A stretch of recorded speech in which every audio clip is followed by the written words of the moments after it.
Presentamos Exitosa Noticias. El más destacado y dinámico plantel de periodistas, reporteros y corresponsales traen información del acontecer nacional y mundial. Aquí se inicia Exitosa Noticias.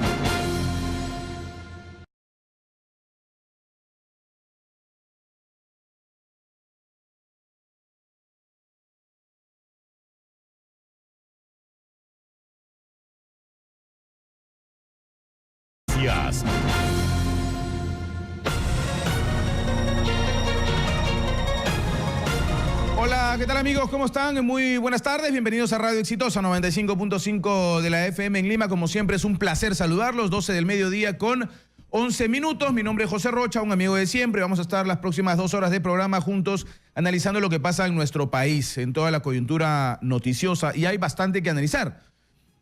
Jorge Barata, porque no podemos olvidarnos del tema de corrupción en nuestro país, no podemos dejar de lado, el fútbol es muy lindo, vamos a jugar con Nueva Zelanda, pero no puede sacarnos de la realidad peruana, ¿no es cierto?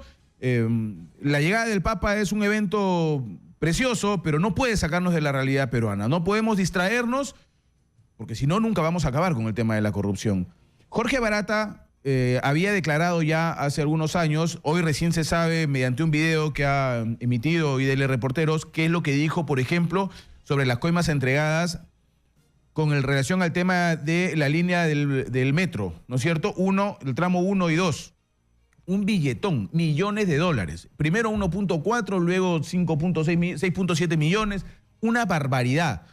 Ha contado cómo es que el viceministro de Comunicaciones del gobierno de Alan García Pérez fue quien tramó las coimas y quien pidió las coimas. Hay que tener claro algo y vamos a conversar hoy, tengo entendido, con el congresista Velázquez Quezquén y le haré la pregunta. No estamos hablando de cualquier obra, ni siquiera de una obra emblemática porque es una gran obra de millones. Estamos hablando de la obra del gobierno aprista, de la obra de Alan García, la que inició en los 80, la que inició en su primer mandato, la que ya tuvo un pasado oscuro. Recuerdan ustedes el tema Siragusa, ¿no es cierto? El tema Zanatti, que terminaron presos, que Siragusa dijo que le había entregado coima a Alan García. ¿Recuerdan ustedes eso por los 80, no? Cuando el señor Alan García Pérez gobernó del 85 al 90. Bueno, esa que era su gran obra emblemática, se culminó o se continuó en el gobierno de Alan García, se continuó, y él pidió que esta obra se termine en el primer tramo en 18 meses, eso lo declara luego Luyo, que está preso, y todo esto ahora empieza a encadenarse con diferentes cosas. Nadie ha mencionado hasta ahora al señor García en este tema de Barata. No está. Por más que alguien quiera decirlo, no está. ¿Tendrá que responder? Sí tendrá que responder. Él ha dicho que va a ir a la comisión Lavajato o Lavallato. Bueno, va a ir y ojalá que ahí se hagan mejores preguntas que las que se hicieron con la señora Keiko Fujimori, ¿no? Que se trate de sacar la verdad de la milanesa, que se trate de sacar todo, que se sepa el fondo de las cosas, si hubo o no hubo participación, cómo es que una obra tan importante para ese gobierno, tan emblemática para ese gobierno, pudo pasar con coimas de esta naturaleza, con empresas que ya eran cuestionadas de alguna forma. ¿Cómo es posible que esto se haya escapado a los ministros de Estado? ¿Cómo es posible que se haya escapado al señor Enrique Cornejo, que era ministro de Transportes y Comunicaciones? ¿Por qué deciden poner al viceministro de Comunicaciones y no al responsable de Transportes en una obra que tiene que ver con transportes? ¿Cómo es posible que el señor Enrique Cornejo haya nombrado a viceministro de de Comunicaciones, a alguien que tenía esa catadura moral capaz de sobornar por varios millones a una empresa? Tiene que tener cuidado. El señor Enrique Cornejo ahora quiere ser alcalde de Lima. ¿Y a qué funcionarios va a nombrar? ¡Qué miedo! Tendrá que deslindar, ¿no? Tendrá que deslindar también el señor Enrique Cornejo frente a este tema puntual. ¿Cómo es posible que pudo nombrar a ese tipo de funcionarios de su extrema confianza? ¿O va a decir que un viceministro no es de extrema confianza del ministro? Tiene que serlo, ¿no? Esto lo vamos a conversar junto a ustedes a través de las líneas telefónicas y las redes sociales. Hay una pregunta con relación a este tema para que usted pueda responderlas. Tanto al Twitter, @exitosap o @joserrocha_a, como en el Facebook, estamos en Exitosa Noticias en vivo, y en el YouTube también en nuestro canal en vivo. La pregunta es, ¿crees que Alan García sería cabecilla de una organización criminal como lo señala la acusación fiscal? ¿No? Porque ese es el fundamento para que el fiscal pueda cambiar como lo intentó hacer en su momento un fiscal con el caso Keiko Fujimori, cambiar la acusación a Alan García hacia la nueva ley del Código que permite que se le acuse como crimen organizado, ¿no es cierto? Bueno, ¿ustedes creen que Alan García es cabecilla de una organización criminal como lo señala la acusación fiscal? Respóndanos a nuestras redes sociales y por supuesto también a través de las líneas telefónicas. Me dicen que ya estamos con el abogado Carlos Rivera, abogado del Instituto de Defensa Legal, y es que ahí han emitido este informe y han hecho esta investigación. Hay un buen audio ahí, un buen video cuando Jorge Barata habla sobre todos estos temas. Doctor Carlos Rivera, como siempre un gusto, bienvenido, muy buenas tardes. José, buenas tardes, un gusto de conversar nuevamente contigo. Hay una serie de cosas que se desprenden de ese audio que ustedes han colocado, ¿no es cierto?, que se ha puesto en IDL Reporteros sobre las declaraciones de Jorge Barata, pero me gustaría saber qué partes destaca usted. Yo he anotado algunas cosas que las iremos conversando, pero ¿qué partes destaca usted, por ejemplo, doctor? Mira, a ver, primero destaco, y creo que eso se ve por primera vez, ya que hay recién un video que hemos podido apreciar, la claridad que tiene Jorge Barata respecto de los acontecimientos, ¿no? O aparente claridad, porque es cierto que hay una equivocación en el año, un dato en cuanto al año de la gestión del señor Cuba como viceministro de Telecomunicaciones del gobierno del señor García.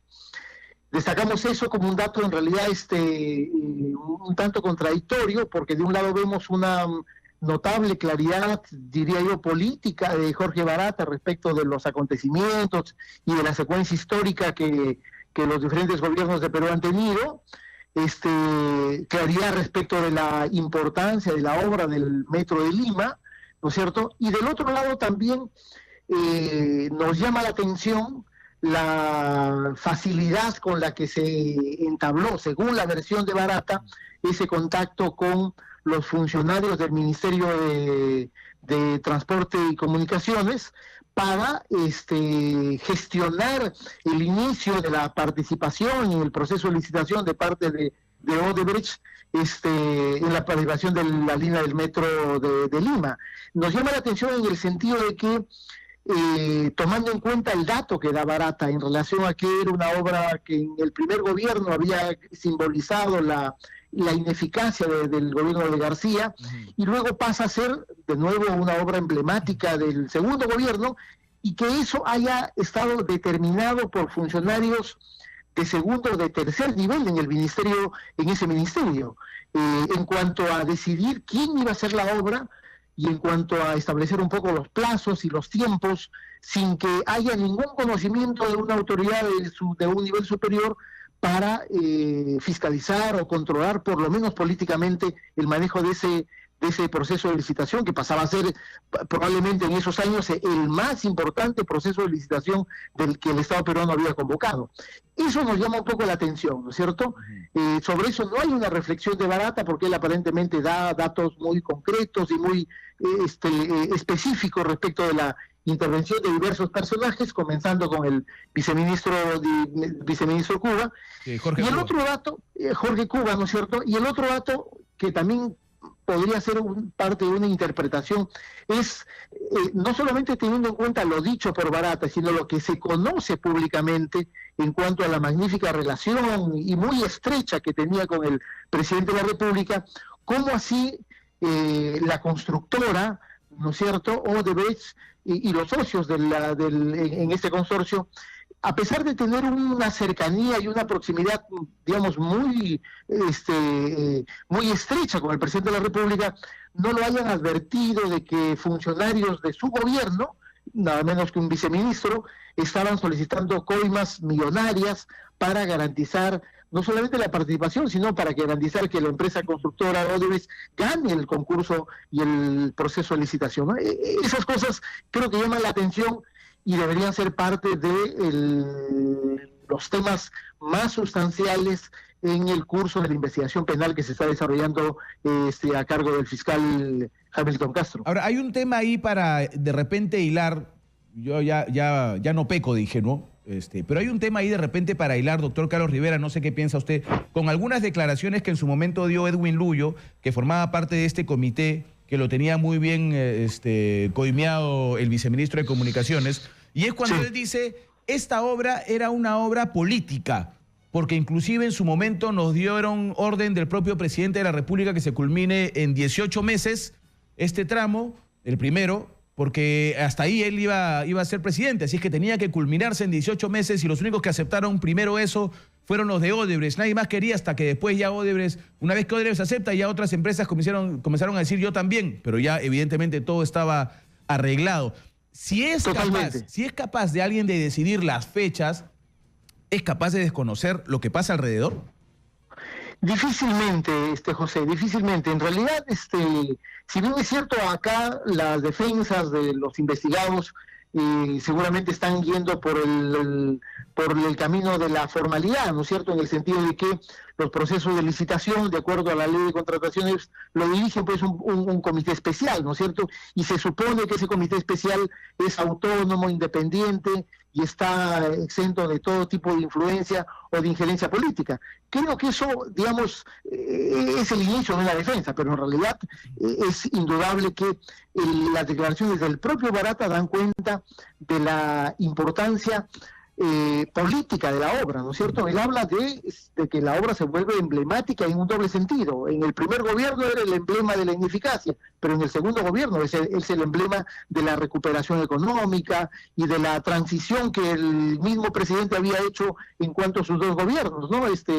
Y por lo tanto, eso sí llama la atención que haya habido tanto descontrol, para llamarlo de alguna manera, en cuanto al ámbito político, sobre el manejo mismo de la obra y que haya estado como que sujeto en manos de funcionarios de, como te decía, de segundo, de tercer nivel de ese ministerio, sin que las principales autoridades, llamo el ministro de ese entonces y el propio presidente de la República, a pesar de que son personajes que están alentando este proceso para que haya una suerte de reconstrucción de la memoria del propio presidente de la República respecto de lo que no había hecho en su primer gobierno, eso se haya dejado de lado y nadie se haya dado cuenta de que había un proceso de corrupción tan grave y tan escandaloso como el que ahora conocemos, ¿no? Habría que definir, doctor Rivera, para terminar, habría que definir qué tanto poder tenía en realidad Jorge Cuba, ¿no? Porque él solo tener el poder para decir, oye, págame tanto porque yo tengo a dos arreglados en el comité y finalmente yo voy a lograr que ganes no solo el tramo 1, sino también el tramo 2. Entonces, habrá que definir qué tanto poder tenía ese viceministro. Pero mira, y esa tu pregunta me parece que es muy importante y da pie para hacer otras dos preguntas. Uno, ¿cómo así hicieron un proceso de negociación con alguien que, según las fechas que da Barata, no era todavía viceministro de ese ministerio? Sí, ¿no es cierto? Sí. Y el otro dato es que Cuba no era ministro de Transportes, que es el área, ¿no es cierto?, a la que le correspondía desarrollar ese proceso de licitación. Era viceministro de Telecomunicaciones. Exacto. Y por lo tanto hay un doble obstáculo en cuanto al tiempo y en cuanto a la función y dentro del propio Ministerio de Transportes, que en realidad sobre los cuales no hay una respuesta muy clara. Y la versión de Barata es una versión, creo que en este caso, o es limitada o es que Barata está ajustando la versión de los hechos a un determinado interés. Pero creo que, si bien es cierto, ayuda a entender la dinámica con la que Odebrecht se vinculaba de una manera tan rápida y tan fácil y tan fértil, diría yo, con altos funcionarios del Estado, cómo es posible que esto haya prosperado sin que nadie se haya dado cuenta, a pesar de que este tipo de cosas en realidad en la administración pública suelen a veces ser, como se dice, parte de comentarios en cuanto a si es que hay algún tipo de beneficio indebido de parte del funcionario que está a cargo del proceso de licitación. Muy bien, doctor. Ahora, lo que sí hay que dejar claro, por lo menos en esta parte, Barata no menciona el nombre del expresidente García, ¿no? No, de hecho, eso es cierto, no lo menciona. O sea, lo menciona como parte del contexto político y claro, lo menciona como parte de lo que el cargo que ocupaba, el presidente de la República. No lo menciona como parte de las negociaciones, sin duda alguna. Creo que eso tendrá que ser, obviamente, parte sustancial y principal del curso de las investigaciones en las que el señor García está comprometido por parte del Ministerio Público, ¿no? Doctor Carlos Rivera, un gusto, como siempre, muy amable de su parte. A ti, José, hasta pronto. Muchas gracias. Ahí estaba Carlos Rivera, abogado del Instituto de Defensa Legal. Es el IDL quien ha publicado esto. y DL Reporteros, ¿no es cierto? Este tema me parece sumamente interesante y vamos a tener que ahí estar a la expectativa a ver cómo se define en la Comisión Lavallato, por ejemplo, estos temas, ¿no? Y la Fiscalía también, donde se lleva la investigación. 12:25. ¿Te parece si abrimos líneas para el público? Abrimos un par de llamadas telefónicas, 251-9422, 467-4499. No nos hemos olvidado, por si acaso, ustedes ya saben, la línea de este programa, vamos a hablar de la salida de Marta Huatay también, ¿ah? De la señora terrorista Marta Huatay, abogada, que tiene además todas las facultades y las posibilidades de seguir ejerciendo como abogada. Las cosas que pasan en nuestro país son increíbles. Hola, buenas tardes, bienvenidos a Exitosa. Buenas tardes, llamo desde Terminales Viviana. Bienvenida, bienvenida. Su comentario. La palabra del señor Arpa es una palabra sacrosanta, ¿no? ¿No es así, señor? Ok, listo, gracias. No creo que sea sacrosanta ninguna palabra, por eso existen las investigaciones. Hola, buenas tardes. Buenas tardes. ¿Cómo está, señor? Bienvenido, ¿su nombre? Sí, ¿qué tal? Habla Juan de Miraflores. Adelante, don Juan, lo escuchamos. Sí, bueno, yo quería llamar la atención de que acá los medios reclamaban y todos los odiadores reclamaban que vaya Keiko a la comisión de Lavallato en el Congreso. Estuvieron presentes todos los partidos políticos para hacer las preguntas que han querido. Y luego estos mismos odiadores que han pedido que vaya, ahora están reclamando que le trataron con guantes de seda. O sea, ¿qué querían? Que la trataran con guantes, con manoplas. Es que no se entiende. O sea, realmente la comisión Lavallato tuvo que hacerle preguntas en base a lo que había sobre la mesa, y era solamente una línea en un celular perdido de los cientos que incautaron. Contra Keiko no hay absolutamente más nada que solamente eso. Ok, ¿y sobre el señor García? Sobre García, bueno, lo que hay son indicios de personas que han trabajado con él, pero tampoco contra él directamente, a excepción de la anotación AG, que la tendría que aclarar el propio Odebrecht o, ¿no es cierto?, la otra persona barata, tampoco no hay nada más. Lo que sí acá hay que señalar claramente a la Fiscalía. La Fiscalía no está haciendo su trabajo, se está distrayendo con otras cosas. Acá, por ejemplo, lo que es Graña y Montero, ningún ejecutivo está siendo investigado. Lo llamaron a José Graña a la Comisión Lavallato y le preguntaron, señor, ¿usted está siendo investigado o su empresa? Y dijo no. Entonces, nadie entiende cómo es que la Fiscalía no está investigando a esta empresa y sus funcionarios que han estado involucrados en tremendas coimas al Estado. ¿Qué pasa con la Fiscalía, señor? ¿Qué pasa? Muy bien, le agradezco. Muchas gracias por su llamada telefónica. Seguimos con el público. 251-9422, 467-4499. Denos su opinión. Hola, buenas tardes. Buenas tardes, señor Rocha. Mire, es interesante lo que están hablando de Odebrecht y Montero. Sí, se han sacado un decreto supremo que les cubre la espalda por el momento para poder mantenerse vigente en nuestro país. No obstante así, señor Rocha, ya han tomado como 6 o 7 licitaciones para hacer la reconstrucción. O sea, Odebrecht todavía sigue operando libremente en nuestra nación como si fueran inocentes. No nos damos cuenta, señor Rocha, que el Estado, el gobierno está cubriendo a esta empresa constructora, esta corporación constructora, nos van a seguir robando, nos van a seguir destruyendo. Muchas gracias, señor Rocha. A usted, señor, muy amable. Gracias por su comunicación telefónica. Vamos con una comunicación más del público. Son 12 del mediodía, 29 minutos. Hola, buenas tardes. Buenas tardes. Caballero, bienvenido. ¿Su nombre? Rodolfo. Adelante, don Rodolfo, lo escuchamos. Bueno, el señor Alda García, sí, ha pecado, sí, es una corrupción tremenda, porque el primer periodo, ¿se acuerda de Popio Olivera, que lo sacó los trapitos en el Congreso, y el otro que casi le pega, ¿no? También el italiano de $1 millón que le había sobornado del tren, ¿no? Y que no se hizo nada. Y después tenemos todas inmensas irregularidades. Sí, el señor Alda García es un corrupto y amenaza a los jueces fiscales para amedrentarle para que no le haga un juicio. Si esto fuese así, en este caso tendría que tomar una decisión con pruebas y ser prácticamente directamente meterle preso. ¿Por qué? Porque si él tiene su defensa, pero va a amedrentar, va a amenazar, automáticamente pues no se puede hacer nada. Los 3 perros que ladran, los 3 congresistas que ladran, no defiende a Ala García cada vez cuando le toca su palabra de él, de Ala García. ¿No? Entonces no debería ser así. Todos deben ser juzgados. ¿Por qué? Porque son miles de millones que se han perdido en el Perú y se han llevado. Muy bien, señor, le agradezco, muy amable. Deme chance para escuchar una última llamada, por favor, con respeto siempre, evitemos los adjetivos. Hola, buenas tardes. Buenas tardes. Caballero, bienvenido, ¿su nombre? Pedro. Adelante, le ruego puntual, Pedro. Mi opinión con el señor Alan García, den un poco más de publicidad esto a nivel nacional para que nosotros, el pueblo, hagamos un impedimento así públicamente para que no denuncie pues a los fiscales y a los jueces que lo juzgan. En el otro lado, el otro sentido con la señora Marta Guatay, que sale hoy día de la terrorista, ex-terrorista, o no terrorista convicta.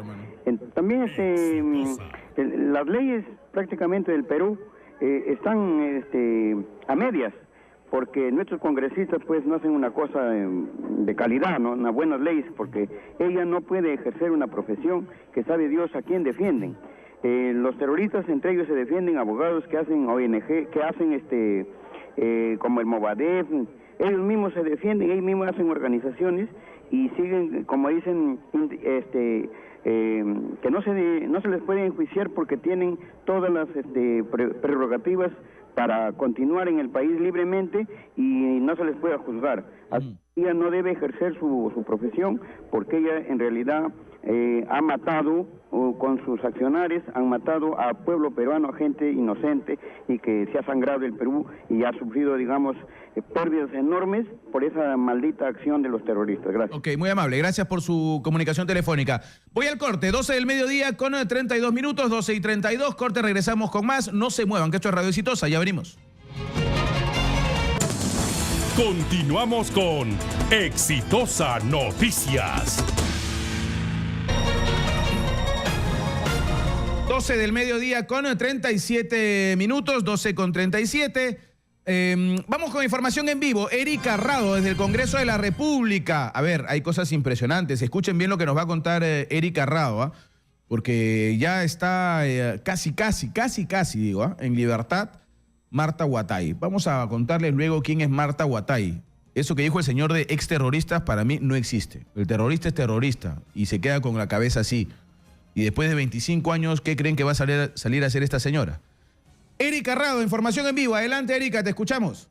Información en vivo desde el Congreso de la República, declaraciones del parlamentario Justiniano Apaza de Frente Amplio, consultado acerca de la salida de la terrorista Marta Guatay. Nosotros que creemos que estamos en un Estado de Derecho, se ha cumplido sus 25 años, la doctora Guatay, de su pena. Yo creo que tiene todo el derecho de que debe salir. Y que más bien las autoridades policiales estén vigilantes, estén atentos a todo el actuar de todas las personas que están saliendo. El país y nosotros los del Frente Amplio estamos contra toda clase de terrorismo, venga de donde venga. Y hay gente que quiere obstruir o destruir, creo que debe ser sancionado. Por eso, se ha cumplido sus 25 años, que pueda salir la ley, que se cumpla la ley. Y más bien se le haga el seguimiento del caso. Sin embargo, se le consulta acerca del pago de la reparación civil que no ha realizado Marta Guatay. Bueno, el problema del pago que se tiene, ¿con qué va a pagar si está privado de su libertad? Y más bien habría que exigir y seguir qué es lo que está haciendo, si es que está trabajando, si va a trabajar, si no va a trabajar, después de estar 25 años en prisión veremos qué se puede hacer. Ella ha cumplido como cualquier persona su pena y tiene derecho a reivindicarse, a reinsertarse a la sociedad, y si tiene una profesión de abogado, yo creo que puede tranquilamente ejercer. Bien, han sido declaraciones del parlamentario Justiniano Apaza de Frente Amplio. Es la información desde el Congreso de la República. Erika Rado, Exitosa Noticias. Muchas gracias, Erika Rado. Con todo respeto que se merece el señor congresista Justiniano Apaza, o no conoce la realidad peruana, o vivió en el extranjero cuando el terrorismo nos llenaba de sangre, o la verdad, yo no sé qué cosas habla este señor. Me parece un disparate, con todo respeto. O sea, ¿qué cree? ¿Que la señora va a salir a ser abogada de quién? ¿Va a salir a ejercer y ya se reinsertó a la sociedad? ya se reinsertó. ¿Recuerda usted quién es Marta Huatay, señor Justiniano Apaza? ¿Recuerda de verdad quién es? ¿Ha leído sobre ella? ¿Ha vivido en el Perú? Ese señor era del Sendero Luminoso, una época cruel y genocida. Por Dios, nos llenaron de sangre el Perú. Nos destruyeron el país. Destruyeron la esperanza de los peruanos. Por favor, ¿cómo podemos olvidar esas cosas? Sí, pues cumplió 25 años. Y por eso vamos a decir que la señora se reinserta a la sociedad. O sea, ¿olvidamos qué? ¿Borrón y cuenta nueva? Borrón y cuenta nueva. A ver, cuénteselo a las decenas de miles de víctimas. Señores, decenas de miles de víctimas a manos de Sendero Luminoso. Dígale usted, señora Paz, a los familiares de esas víctimas eso. Que la señora puede salir a ejercer su profesión de abogado como si no hubiera hecho nada en nuestro país. No pasó nada. Oiga, ¿qué les pasa? ¿Qué les está pasando? ¿Esa es la memoria que debemos tener frente a un flagelo que nos sacudió y nos destruyó? La verdad es que es increíble. Vamos con algunas llamadas telefónicas. Vamos con algunas llamadas telefónicas del público y luego vamos a seguir con este y otros temas, por supuesto, con algunos invitados. 12 del mediodía, 41 minutos. Hola, buenas tardes. Aló, buenas tardes. ¿Cómo está, caballero? Le pido que hable un poquito más fuerte, por favor. Aló, le habla del departamento de San Martín. ¿Su nombre, caballero?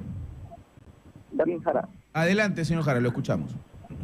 Quería dar mi opinión respecto al terrorismo. Sí, eso es algo que, bueno, no en mi época todavía no lo he vivido, pero lo referente, como me cuentan mis papás, fue algo muy sangriento, muy desagradable para toda la sociedad.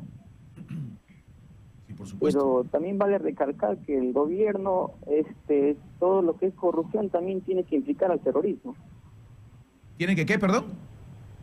Todo lo que implica la corrupción revive el terrorismo. Todo lo que significa entonces, la corrupción también tiene que ver con el terrorismo. O sea, por ejemplo, tanta corrupción que existe en todo el Perú. Sí, trato de entenderlo. Una cosa es terrorismo y otra cosa es corrupción. No quiere decir que una sea mejor que la otra, pero son cosas diferentes. Los corruptos tienen que caer y terminar presos, por supuesto. Muy bien, le agradezco. Gracias por esa llamada. Estamos ya en línea con el general Otto Guibovich, es comandante general del Ejército, y quiero preguntarle sobre este tema y si él quisiera contestarme también por las declaraciones de Justiniano Apaza. No sé si las he escuchado para contárselas también, me parecen increíbles. General Guibovich, ¿cómo está? Bienvenido, buenas tardes. Hola, José, buenos días. Gusto saludarte y gracias por la oportunidad. General, parece que en el Perú tenemos muy mala memoria. ¿Qué piensa usted de la salida de la señora Marta Huatay? Claro, a ver, todo el mundo me va a decir, pero es que cumplió 25 años. Sí, pues cumplió 25 años. Pues. ¿Qué hacemos? ¿Nos cruzamos de manos? ¿Qué me dice usted, general? Yo estoy preocupado y imagino, José, que la preocupación puede ser común a muchísimos peruanos que tenemos memoria de lo que es el terrorismo en el país, de lo que hizo el terrorismo en el país. Esta señora Huatay fue jefa de Socorro Popular y Socorro Popular devino en una organización violentísima, sanguinaria, es responsable de muchas muertes, inclusive exitosa. La señora Huatay tiene que ver con el caso Tarata. Yo no sé por qué la fiscalía no actúa de oficio. No, el juez no permitió admitirla porque yo tengo entendido que el fiscal pidió que la incluyan en el tema de Tarata y el juez dijo que no tenía nada que ver. Gracias, señor juez, ahora la tendremos libre. Sin embargo, fíjate lo paradójico, ¿no? El Colegio de Abogados de Lima ya la habilitó para que pueda ejercer la profesión a partir del día de mañana. O sea, desde ayer está habilitada. Parece que para eso sí tiene, para pagar su membresía, sí lo ha hecho puntualmente desde la cárcel, pero la reparación civil que tiene que hacer el Estado peruano no lo hace. Entonces, si bien es cierto, mucha gente dice esto es legal, y lógicamente es legal, se ha cumplido 25 años, pero también las leyes a veces devienen anacrónicas, ¿no? Yo creo que esta ley debería revisarla rápidamente el Congreso, porque no es posible que los terroristas hayan salido por cientos, por miles de hace años, y no hemos tomado precauciones legales. O sea, una cosa es que, digamos, vamos a hacer el seguimiento de inteligencia, lo cual es muy difícil y costosísimo para el Estado. Y la ley no lo permite, y la ley no lo permite, general. Porque muchos están diciendo, incluyendo al señor ministro de Defensa, con quien conversé en alguna oportunidad aquí en el programa, que hay que hacerle seguimiento. Yo he preguntado a un montón de abogados, dicen, ¿con qué derecho les vas a hacer seguimiento si ya terminaron su condena, están libres? Estoy hablando de derecho, ¿ah? De derecho, ¿ah? Si Si ya están libres, son como cualquiera, ¿por qué los vas a seguir? Claro que eso hay que cambiarlo, ¿no? Claro que sí, por eso digo, y también, ¿qué tal si la ley dice que para los cabecillas terroristas que salen en libertad le ponemos grilletes, pues, o que tengan que firmar cada 30 días? Pero tenemos que tener mecanismos para que la democracia no caiga pues en esa vulnerabilidad frente al terrorismo, ¿no? Yo creo que aquí la voz la tiene el Congreso. Sería ideal que desde el Ejecutivo también hayan propuestas, pero más el Congreso. Tiene que dar las leyes, las leyes antiterroristas que permitieron controlar y restringir al mínimo la capacidad del terrorismo, fueron luego anuladas, fueron derogadas. Entonces hoy día estamos viendo las consecuencias, y fíjate cómo Movadef está convenciendo a los jóvenes y está creciendo por todo el país. Nosotros no podemos ser espectadores simplemente, José. Esto es preocupante y algo hay que hacer, ¿no? Sí, sí, por supuesto. Yo no sé si usted llegó a escuchar en general las declaraciones del congresista Justiniano Pasa. En esta ocasión no, pero siempre me ha dado mucha preocupación porque tiene declaraciones que me parece que son discordantes con lo que debe ser la democracia y su mecanismo de defensa, ¿no? Siempre ha dado declaraciones contra Chavín de Huántar, bueno, en realidad su posición me parece bastante sesgada, cuando menos, y no sé, no escuché hoy día, pero... A ver, le pido, general, que me ayude. De repente yo estoy siendo exagerado y de repente usted con mayor claridad y lucidez puede ayudarme. Yo he dicho que me parece una barbaridad lo que ha dicho, porque como si fuese una persona común, puede ejercer derecho, está muy bien, ya se reinsertó a la sociedad, no sé. Le pido por favor que escuche un segundo, general, y lo comentamos. Encantado. Adelante. Encantado, José. Adelante, Juan. Nosotros que creemos que estamos en un Estado de Derecho, se ha cumplido sus 25 años, la doctora Huatay, de su pena. Yo creo que tiene todo el derecho de que debe salir. Y que más bien las autoridades policiales estén vigilantes, estén atentos a todo el actuar de todas las personas que están saliendo. El país y nosotros, los del Frente Amplio, estamos contra toda clase de terrorismo, venga de donde venga. Y hay gente que quiere obstruir o destruir, creo que debe ser sancionado. Por eso, se ha cumplido sus 25 años, que pueda salir la ley, que se cumpla la ley, y más bien se le haga el seguimiento del caso. Sin embargo, Se le consulta acerca del pago de la reparación civil que no ha realizado Marta Huatay. Bueno, el problema del pago que se tiene, ¿con qué va a pagar si está privado sin libertad? Y más bien habría que exigir y seguir qué es lo que está haciendo, si es que está trabajando, si va a trabajar, si no va a trabajar, después de estar 25 años en prisión, veremos qué se puede hacer. Ella ha cumplido como cualquier persona su pena y tiene derecho a reivindicarse, a reinsertarse a la sociedad, y si tiene una profesión de abogado, yo creo que puede tranquilamente ejercer. Bien, o sea, ella ha cumplido como cualquier persona con su pena y tiene derecho a reinsertarse y a ejercer su profesión de abogado. No sé, ¿qué piensa, general? Fíjate, lo que hay que tener en cuenta, José, es que la base ideológica del señor Apaza y de otros más es la misma. Es la misma. Lo que pasa que los de Sendero Luminoso y el MRTA levantaron las armas contra la sociedad peruana, pero su base ideológica, su base formativa es la misma. O sea, ellos creen que la lucha armada es la partera de la historia y que las Fuerzas Armadas son el sostén del Estado caduco y hay que destruirlas, entre otras cosas, ¿no? Y la lucha de clases, el odio de clases. Entonces la raíz ideológica es la misma. No me extraña escuchar a este señor. Me indigna, por cierto, pero no me extraña, ¿no? No me extraña, porque hablan de Estado de Derecho. Claro, el Estado de Derecho en tanto les convenga, en tanto les sea útil. No, quisieron destruir, pues. Lógicamente, por eso digo, la democracia no puede ser empleada de manera utilitaria por quienes les conviene para sus fines extremos, ¿no? Y ahí hay que trabajar legalmente, ¿no? ¿Verdad? Sí, hay muchos que han mencionado esta frase y me parece correcta. A veces la democracia la quieren hacer parecer como una democracia boba, ¿no? O sea, cuando te conviene, democráticamente el de Estado de Derecho te permite pues que salgas en libertad, te reinsertes a la sociedad, sigas como abogado y hagas tu vida normal y no pasa absolutamente nada. Cuando estás fuera, asesinas brutalmente para destruir la democracia. O sea, ¿de qué estamos hablando, no? Ciertamente, que nos quede claro, José, de que ellos no van a cesar, ¿no? Ellos aplican lo que se llama la estrategia sin tiempo. O sea, no, el tiempo no es una barrera. La estrategia se aplica en función a las circunstancias, y las circunstancias hoy día les son totalmente favorables porque les permitimos que sigan creciendo, que sigan adoctrinando jóvenes, que sigan mintiéndole a la sociedad, y nosotros estamos la verdad que muy pasivos, una sociedad demasiado pasiva. Yo creo que el Congreso tiene que aquí pronunciarse muy rápidamente y ver qué mecanismos legales son necesarios en función a estas circunstancias que se presentan hoy en día, ¿no? Es verdad. General, muchísimas gracias por la atención al programa, muy amable. Gracias a ti, José, buenas tardes. Buenas tardes. General Otto Ivo, vicecomandante general del Ejército, ha estado con nosotros hablando de este tema que me parece que ya tenemos que ponerle coto a estas cosas, ¿no? Miles de terroristas afuera, pasa absolutamente nada. Salen los cabecillas, no pasa nada. ¿Qué esperamos? ¿Que nosotros vez nos estallen los coches bombas para tomar acciones? ¿Que otra vez todo este tema nos revuelque en sangre? ¿Otra vez? ¿Eso queremos para tomar acciones? Mientras tanto, pasa nada, no pasa nada. Exagerado es Pepe.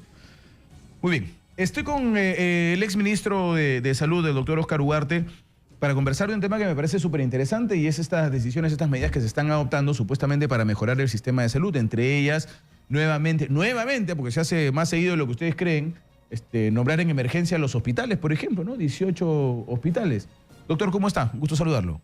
Buenos días y muchas gracias por la invitación. ¿Esta medida en qué ayuda, doctor, realmente al sistema de salud?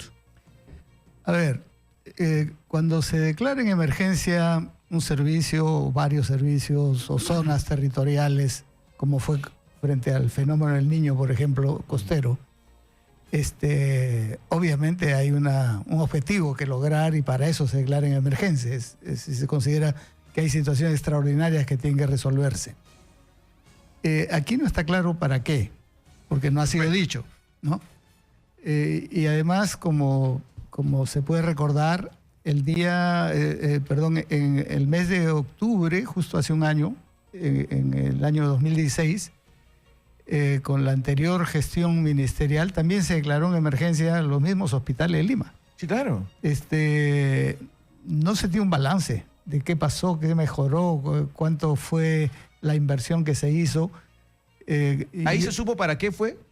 ¿Informaron para qué fue exactamente? En ese momento era básicamente porque había escasez de medicamentos, faltaba personal, etcétera. Bueno, pero entonces no ayudó en nada, pues, mi querido doctor, porque la escasez de medicamentos continuó. Continuó, efectivamente eso se ha demostrado después y además han habido estudios periodísticos que han mostrado que del dinero que se decidió dedicar a eso, se ejecutó un 25% y no más. O sea, tampoco se puede decidir algo y luego no hacer evaluaciones, ¿no es cierto? Pero, digamos, pensando en la situación crítica de atención al público, yo sí creo que amerita declarar una emergencia, pero para tomar decisiones drásticas. Más aún, si suponemos que podría haber un sismo grado 8.5, el otro día hemos tenido un simulacro sobre ese supuesto, ¿no es cierto? Claro, el día viernes. Que no es inventado. Es un simulacro 8.5, sea en Lima o en cualquier parte de la costa, es catastrófico. Entonces, efectivamente, todo puede parar, pero los hospitales no pueden parar. Sí, pero partiendo de ese hecho, doctor, usted sabe muy bien que un terremoto de 8.5 a más se tumba más de un hospital. Por eso mismo. Entonces, lo que tendría que haber, si ese fuese una de las razones, tiene que haber un plan de emergencia de muy corto plazo para reforzar los hospitales que están en situación crítica, sobre todo los más antiguos. Y ese no es un problema solo de Lima, porque esto puede producirse en cualquier parte de la costa peruana u otras zonas del país. Y por lo tanto, si uno quiere tomarlo en serio, efectivamente hay que declarar en emergencia todos los hospitales, hay que priorizar cuáles son los más importantes, pero no se puede decir solo en Lima. ¿Y qué pasa con el Callao? Si el supuesto sería un terremoto 8.5 con tsunami, y el Carrión y claro, ¿qué pasa con eso? ¿No es cierto? Entonces, creo que esta medida tiene que ser, digamos, complementada con un plan muy concreto y recursos que se puedan dar. Pero independientemente de la previsión frente a un sismo, ¿no es cierto?, que es una previsión correcta, digamos. Sí, lógica, totalmente. No es nada tirado de los cabellos. No, no es de los cabellos. Y hay que tomar las decisiones correctas. Independientemente de eso, digo, cotidianamente los hospitales siguen teniendo problemas de abastecimiento de medicamentos, de insumos. De infraestructura. Infraestructura, faltan camas, etcétera, ¿no es cierto? Entonces, si bien hay proyectos de inversión, para el caso de Lima, por ejemplo, incluso con la modalidad de asociaciones público-privadas, pero están pensados pues en aplicación de 3, 4, 5 años, hay una cuestión urgente, porque para eso se declara en emergencia, que tiene que ser aprovisionamiento de medicamentos, insumos estratégicos para laboratorios, todo tipo de análisis, recursos humanos, pero además debiera tenerse previsto hospitales de campaña que puedan ser utilizados en cualquier parte del país si es que esto es necesario, ¿no? Entonces, en principio, como medida es factible, es justificable, pero tiene que tener un plan y tiene que tener recursos que se asignan para ello. Que nos cuenten el plan, ¿no? Así es. Hay que saber qué plan es, y hay que saber cuántos recursos se va a utilizar en este plan. Así es. Para luego poder decir si resultó o no, porque ya esta no es la primera vez que se declara en emergencia y no se sabe para qué sirvió. Claro, y no tiene sentido declarar solo en Lima y qué pasa, como decía, con los que están en el Callao, que no pertenecen al Ministerio de Salud porque es del gobierno regional del Callao, o qué pasa con el hospital de Barranca o el hospital de Cañete o el hospital de Huacho o Trujillo. Frente a eso, doctor Oscar Ugarte, usted ha sido ministro de Estado. Yo creo que es momento, usted es el experto y yo hago las preguntas, yo creo que es momento de reconocer que en ese punto no se logró una verdadera descentralización y que ha sido un error encargar a las regiones todo el sistema que tiene que ver con la salud en cada región. O sea, quien debería tomar el mando en el país del sistema de salud no es el Ministerio de Salud. Sí, claro, pero la descentralización no supone lo contrario. La descentralización dice expresamente que el ente rector y quien conduce las políticas es el Ministerio de Salud. Pero se supone que en el afán de descentralización se dijo que la salud iba a ir a depender de las regiones. Claro, pero eso no significa que cada región hace lo que le da la gana. Pero lo está haciendo, pues. A ver, en determinados casos, y cuando se presenta esa situación hay que poner la mano, digamos, hay que parar. Pero yo tengo cifras de la inversión en lo que estamos hablando, hospitales, construcción, centros, puestos de salud. No ahorita, los últimos 10 años. Ya. Los gobiernos regionales son los que más han invertido. Es plenamente demostrable. Hay gobiernos regionales que han hecho lo que han querido, es decir, y han fracasado y ha habido corrupción, pero eso no empaña la presencia de otros gobiernos regionales que han cumplido con su tarea. Entonces, está bien el tema de inversión, pero el tema del que rige el sistema de salud, porque tiene que haber un norte en el país, sin duda, y no varios nortes, tendría que ser el ministerio. Tiene que ser, eso no está en discusión. Las políticas nacionales las fija el Ministerio de Salud. Los gobiernos regionales tienen que adecuarse a las políticas nacionales. Yo creo que en general sí lo hacen. Hay determinados ejemplos en los cuales no han hecho. Y tenemos ejemplos en algún momento, no ahora, años atrás. Uno, por ejemplo, no querían vacunar.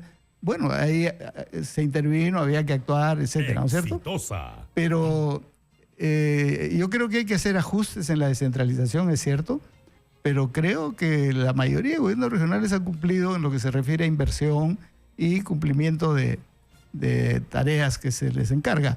¿Usted me quiere decir que el sistema de salud al interior del país está funcionando? No, nada que ver. Ya. ¿Por qué?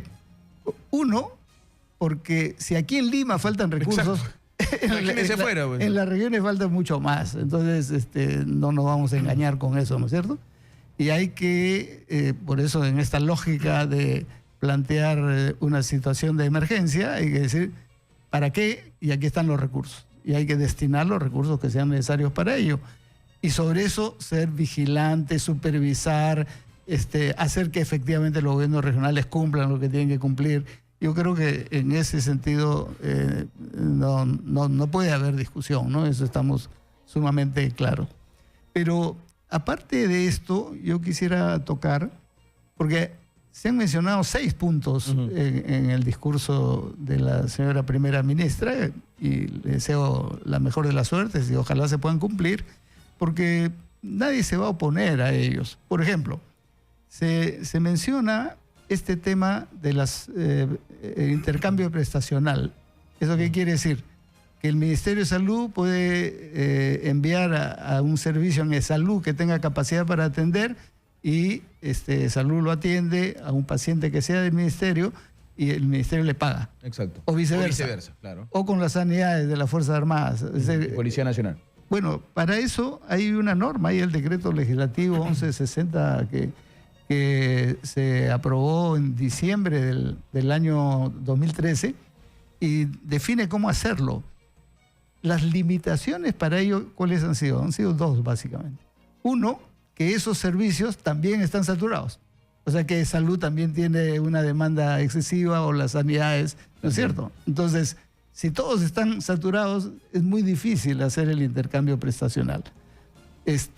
Por lo tanto, hay que fortalecer todos los servicios, no solo el ministerio, también el salud, también las sanidades, y ampliar los servicios, ¿no es cierto? Pero en segundo lugar, una cosa que se ha visto también es que cuando se ha podido hacer, se ha hecho el intercambio de prestaciones y de repente no se paga. Entonces ya surge la desconfianza, ¿no es cierto? Si salud ha prestado un servicio al ministerio y el ministerio no le paga, salud la próxima... Si el Estado es moroso. Y al revés también, ¿no es cierto? Entonces, eso podrían parecer problemas menores, pero son claves para que una política pueda funcionar. Sí, claro. Se ha mencionado también, y estamos en general de acuerdo, que se va a construir una sala quirúrgica para pacientes tuberculosos y que no se utilicen las salas comunes, digamos. Bueno, tendría que recordar el propio ministerio que esto ya se ha hecho. O sea, esto no es nuevo, ¿no? Desde el año 2009, con financiamiento del Fondo Global al cual accedió el Perú, se han construido centros de excelencia para diagnóstico, tratamiento de pacientes con TB, separados de los otros servicios, y también salas quirúrgicas. O sea, eso ya está. Ya existe. Entonces, no es nada nuevo. Hay que hacerles recordar. En todo caso, será incrementar mejorar. cantidad. Yo no sé cómo estarán andando ahorita los servicios. De repente no están funcionando bien. Bueno, hay que hacerlos funcionar, hay que mejorar y ampliar, porque es una cuestión necesaria. Pero existe, por ejemplo, en el hospital María Auxiliadora, se construyó un CENEX, se le llama, y la sala 4 de las diversas salas que tiene de cirugía se habilitó especialmente con lo que se llama el flujo laminar, que es una extracción al vacío para que los gérmenes no se queden ahí, sino se extraigan, y se utilizan en todos los servicios de tuberculosis adecuados. Doctor, tengo que irme a un corte porque es una de la tarde con 2 minutos, me he pasado 2 minutitos. Regreso con usted para conversar 2 minutos más, por favor, sobre estos temas que ha mencionado la presidenta del Consejo de Ministros con relación al sector salud, que me parece interesante para el público saber qué está pasando con el sector salud y con los hospitales. Corte, regresamos, no se muevan, esto es Radio Exitosa, ya venimos. Continuamos con Exitosa Noticias. 1 de la tarde con 9 minutos, 1:09, me envían una información, me dicen que la Fiscalía está pidiendo impedimento de salida del país del ex contralor Edgar Alarcón, por una serie de acusaciones de pagos fraudulentos y demás. Exitosa. Le costó caro al ex contralor meterse con el aeropuerto de Chinchero, ¿no? Ahora no puede salir del país. Están pidiendo impedimento de salida del país. Vamos a ver qué determina finalmente el juez. 1 de la tarde con 9 minutos. Estoy con el ex ministro de Salud, Oscar Ugarte, analizando un poco lo que ha dicho la presidenta del Consejo de Ministros en su discurso en el que pidió el voto de confianza en el Congreso de la República. Y hay algunos otros puntos que le faltaba analizar, doctor, que me parecen importantísimos. Esto es algo que yo vengo escuchando, no sé, pues que no sé cuántos años ya perdí la cuenta, que es el fortalecimiento del primer nivel. Sí. El primer nivel de atención médica. Así es.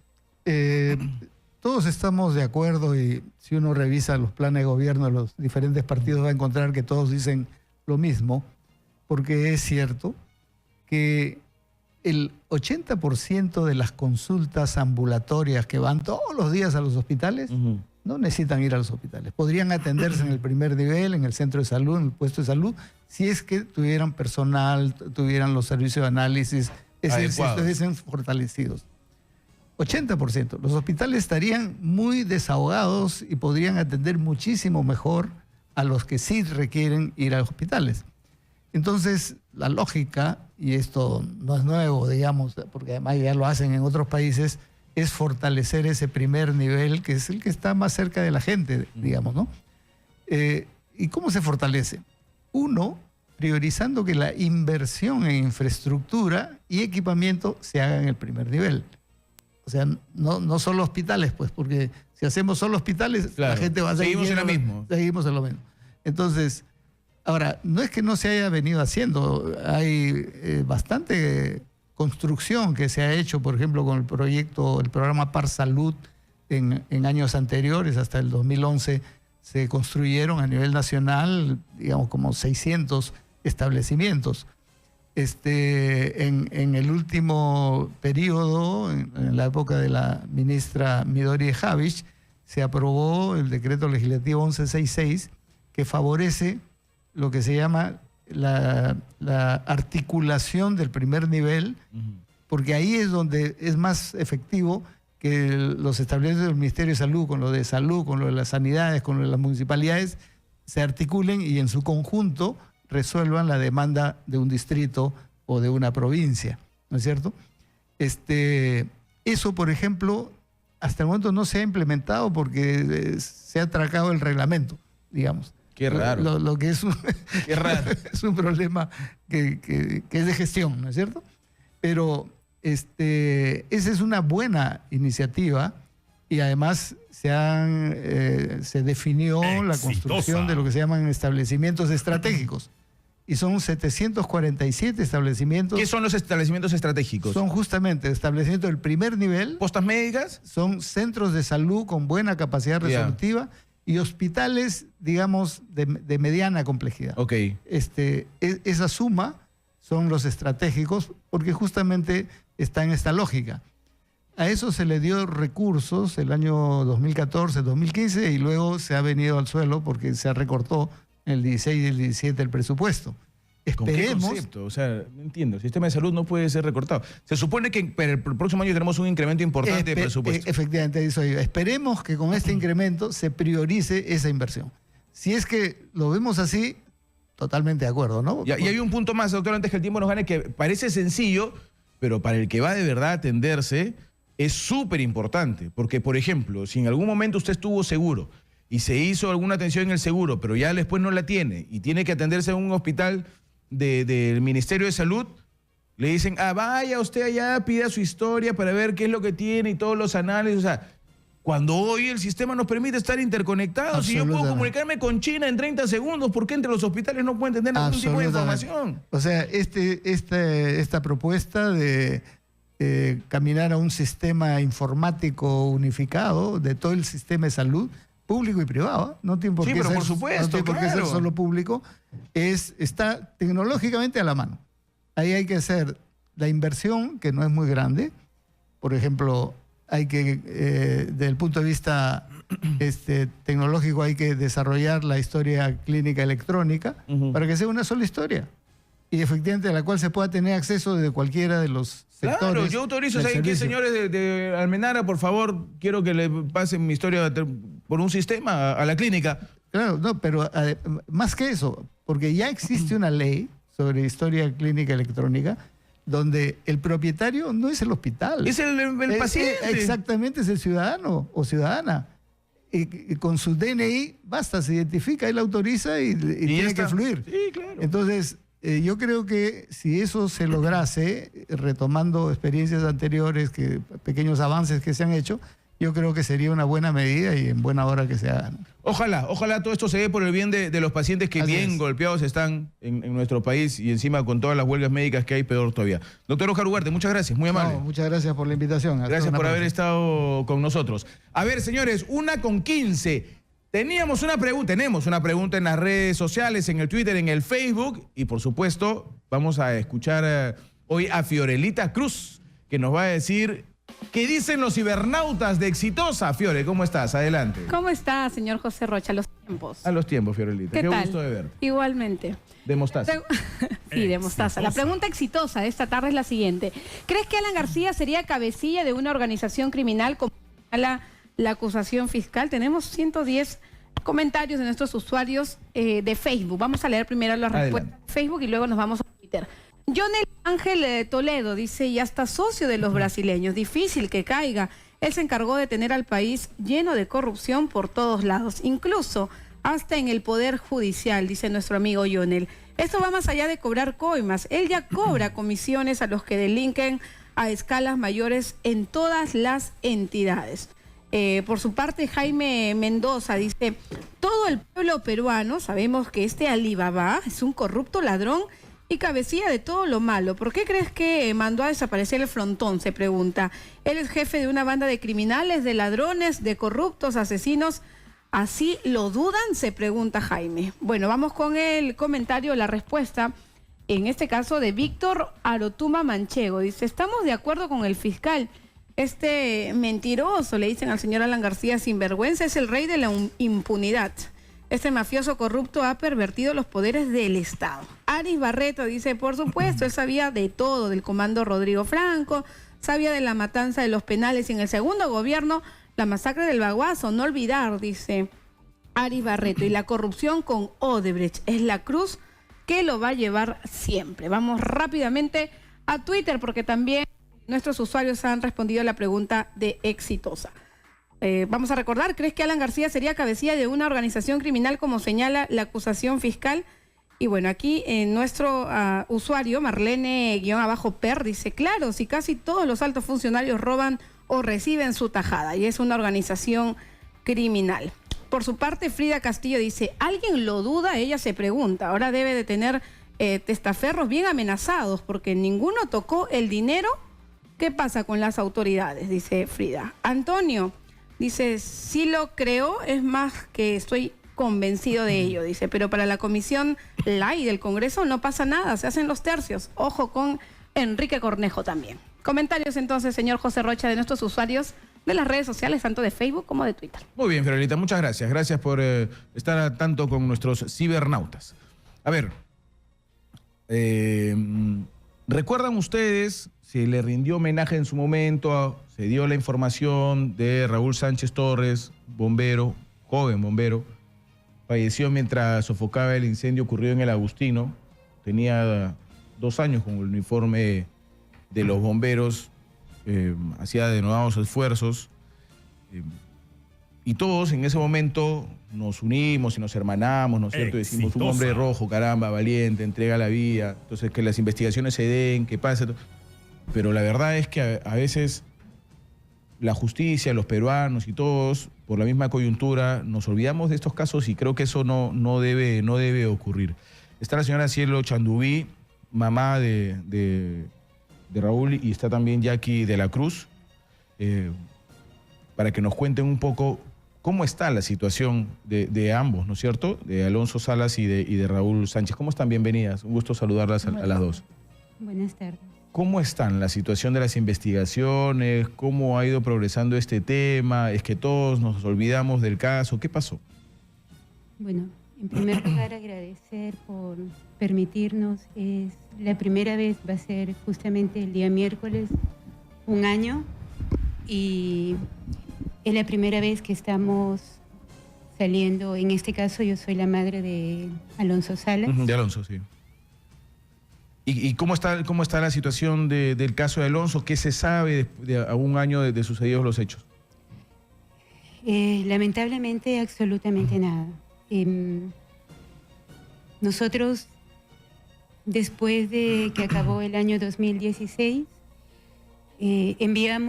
solicitamos un informe, en este caso a la Comandancia General del Cuerpo General de Bomberos, y hasta la fecha, lamentablemente, no hemos tenido respuesta. Enviamos una carta reiterativa, pero en esta oportunidad no solamente dirigida al comandante general, sino también hicimos lo propio al ministro Basombrío, que es el ministro del Interior, porque el Cuerpo General es un ente que está dentro de... Está adscrito al Ministerio del Interior. Y también lo hicimos al señor presidente de la República, a la primera dama. ¿Alguien le respondió? Al defensor del pueblo, y no, hasta el momento no tenemos respuesta de ninguna de las personas ni de las instituciones que le he mencionado, ¿no? Fueron 3 los bomberos que en ese momento perdieron la vida. Era un incendio de un almacén del Ministerio de Salud. Así es. ¿No es cierto? Cenario. Inclusive se extendió a una fábrica al costado, ¿no? Sí. Y en ese momento todos hablábamos de los héroes, pues. Pero si son héroes como todos los consideramos, no podemos olvidarnos, ¿no? O sea, fueron que héroes un mes, una semana, 3 semanas y luego ¿qué pasó? Señora Jacqueline, ¿cómo está? Bienvenida. Buenas tardes. Bueno, agradecerles por estar presentes acá en este momento. Quizás somos la primera vez que estamos presentes, ¿no?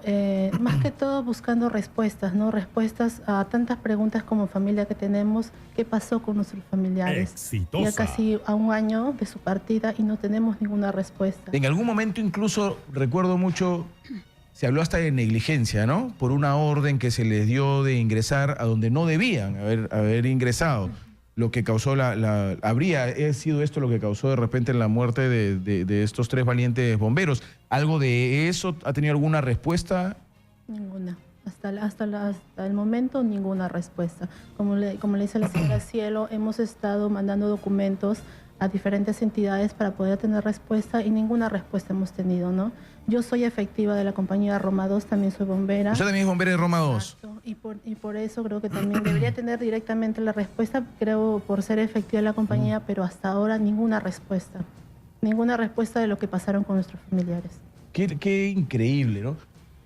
Yo reitero una vez más, es que hay que ponernos en los zapatos de los familiares y hay que tomar conciencia, ¿no? Porque en ese momento, pues, los ministros se visten de rojo, ¿no?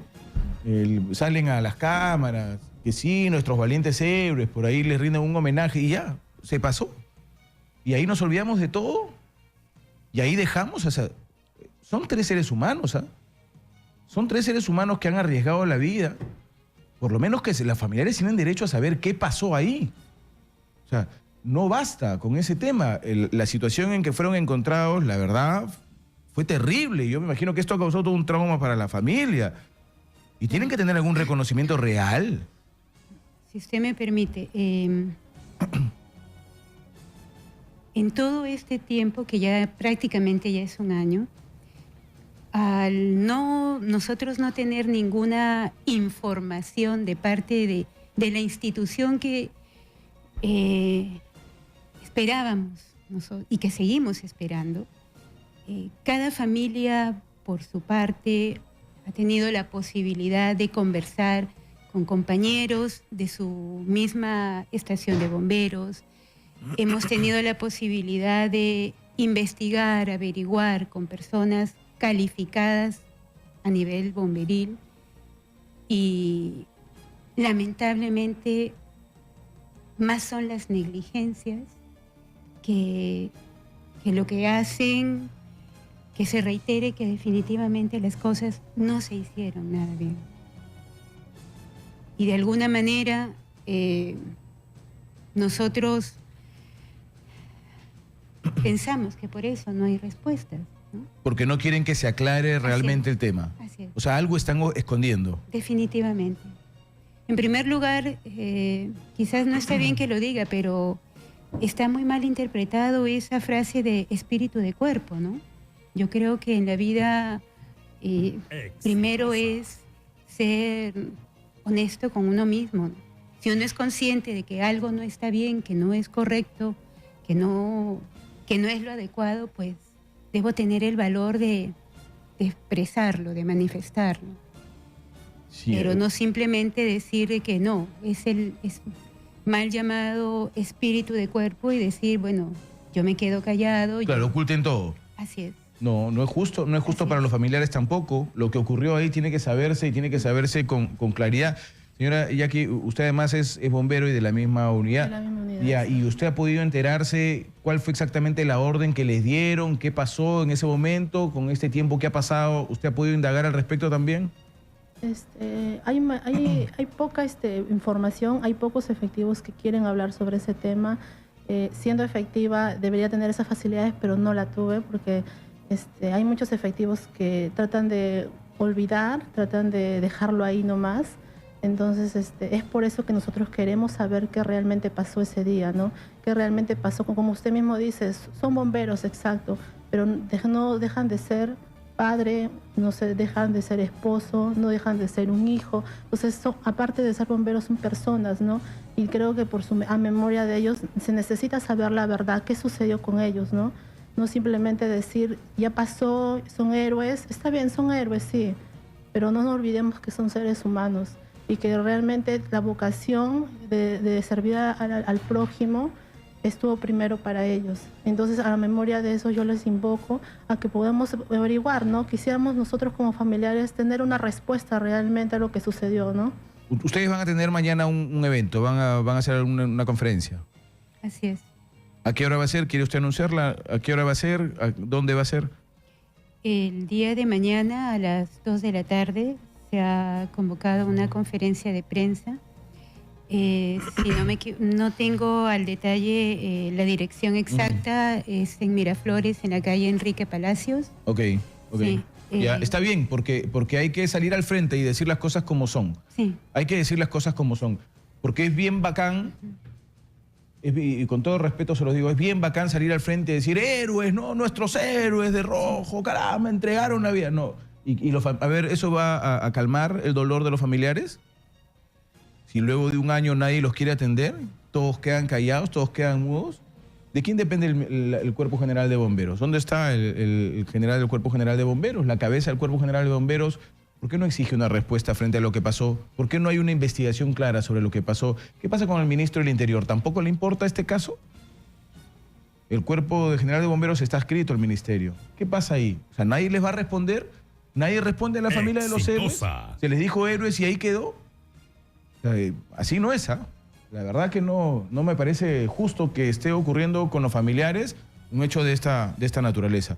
De verdad, gracias por venir al programa, y si tienen algo más que informar, cuando gusten, búsquennos, y creo que no es justo. Creo que ustedes se merecen una explicación después de lo que ha pasado, ¿no? Son 3 personas que perdieron la vida ahí tratando de ayudar de manera voluntaria a los demás. No es justo que se calle así una investigación de esta naturaleza.